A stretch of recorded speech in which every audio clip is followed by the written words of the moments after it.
Hello, my name's Becca Bryers. I work for BBC Local Radio and I make the podcast Multistory. So I'm going to talk to you briefly about podcasting, what I do, and what maybe you could do if you're thinking about getting involved in it in a very short kind of 5 to 6 minutes. So basically, podcasting is on-demand audio. It's kind of difficult to say how much it differs from radio because I think it's getting more and more merged, basically. It's kind of that Netflix approach to TV. Like, we're watching linear TV on demand too now on stuff like iPlayer and ITV Player and all those kind of things. And it's a little bit the same with podcasting and radio. But yeah, a lot of the times you just think about it as audio that's made to be listened to on demand. I also think a nice idea with podcasting is a kind of sense of community that builds around it. And it's kind of like people go to listen to the podcast. I mean, there's always radio shows that you'll do that with too, but you build more of an audience, like a dedicated audience for podcast listening, I'd say. The other thing about podcasting is it's kind of narrow casting because there are podcasts that have wide appeal and maybe no set audience in mind, but you can also get really niche with podcasting, which is good to keep in mind when you're thinking about starting a podcast. You know, there's storytelling podcasts like mine, there's chat shows on all kinds of stuff, whether it's fitness, films, knitting, you name it, there's probably a podcast out there. And if there isn't and you want to listen to that podcast, you should probably make it. So that's what podcasting is. Multistory, my podcast, it's kind of like a highlights podcast. It's all about personal storytelling. So there's 40 local radio stations spread out around England and the Channel Islands. And Multistory tries to take some of those best stories and put them in one place and present them to a different audience that might not be listening to them live on the radio. Also, the thought behind that is just because there's a great story that's in Newcastle, that's on Radio Newcastle, it doesn't mean that someone listening in Cornwall wouldn't like to hear that story because, you know, often they're quite universal, the stories I include. So I tend to do a lot of listening. I have producers send me things. I get my stories in all kinds of ways and I group them together. So each episode of Multistory has a set theme. So the one I'm working on that's coming out tomorrow is all about animals. So in there I've got a story about the UK's first guide horse that was recorded by BBC Tees. I've got a story about the challenges of living with 3 dogs on a narrowboat that's come from Radio London. I have got the story of, oh my gosh, honestly, when you're stuck in editing, sometimes you just completely forget what you're doing. What else have I got? I've got the story of a shepherdess in Cumbria who's moved from the city and completely changed her life because of the love of animals. And I've also got a completely new story that's not been on any local radio station so far. So in order to kind of make a episode of Multistory sound less completely like radio and a bit more podcasty, so when I say that, I mean a bit more, maybe more casual in the way I present it, and I do a lot of blending in music and sound effects, and it's all quite, I guess, what we call radio craft. I try to blend in a few original stories too because it helps the flow of it.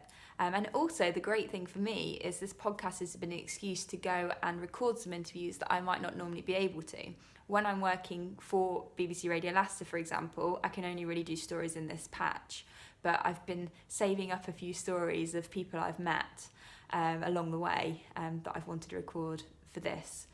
So when it comes to the original stories and where they find them, it's often just when I'm having conversations with people. There's someone on there, in fact, that was in the parenting episode who I actually eavesdropped on a conversation he was having on a train and went over and introduced myself because he was so fascinating. So if a lot of you are working in creative industries anyway, you'll probably know that a lot of the best stories just come from when you happen across them. The step after that is just being brave and saying, is there any chance I can put that on a microphone?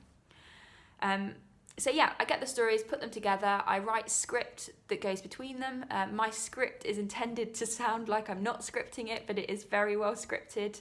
It's been quite a challenge for me personally, learning how to speak naturally whilst reading, because that is not something I can easily do. I am the world's worst newsreader, so I never do that on radio stations. So that's been quite fun, finding my own voice. And yeah, like I say, I put music and stuff in there. We have to think quite a lot about social media, so it's all well and good having a product, but even working within the BBC, it's actually hard to get people to listen to it because you're competing against so many different things. So we've done stuff with social media. I tend to make audiograms, which it's just putting a picture and putting audio behind it, and then you get a little waveform, and that's just because it's really difficult to share audio on social media otherwise you're just linking to your stream or whatever. So there's a really great online app free called Headliner, which I'd really recommend for that. It's just fun to go and have a play with.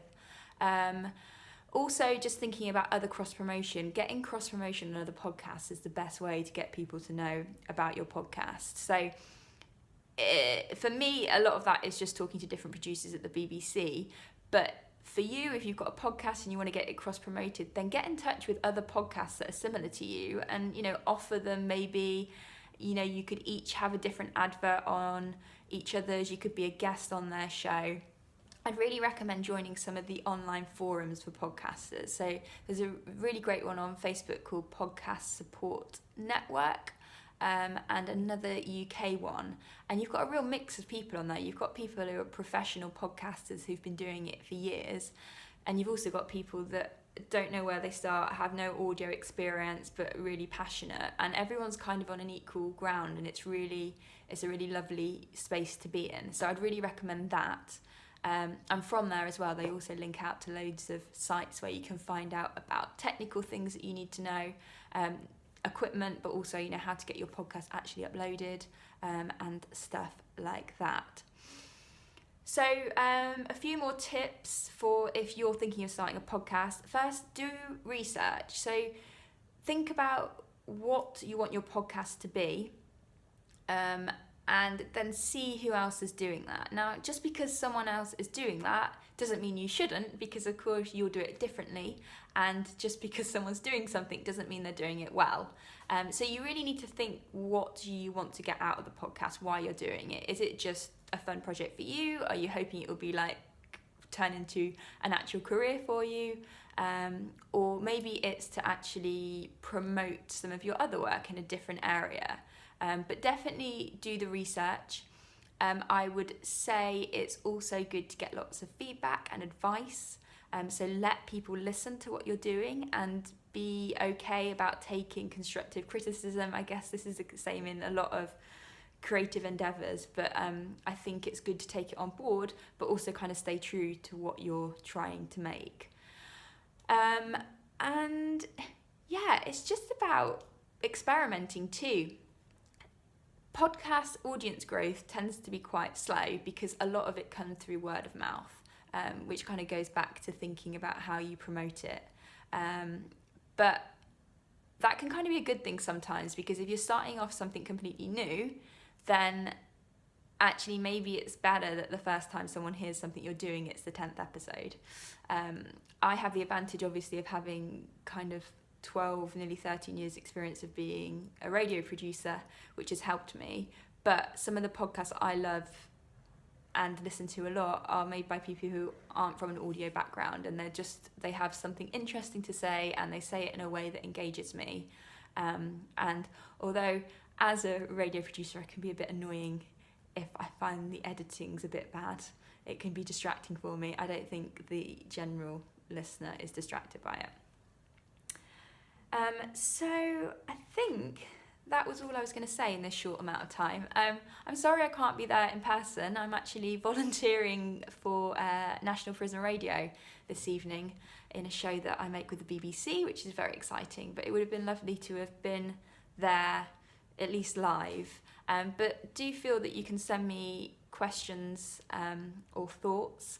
My email address is just Becca becca.bryers, and that's BRYERS @bbc.co.uk, or I'm on Twitter @Becca Bryers. So just message me on there.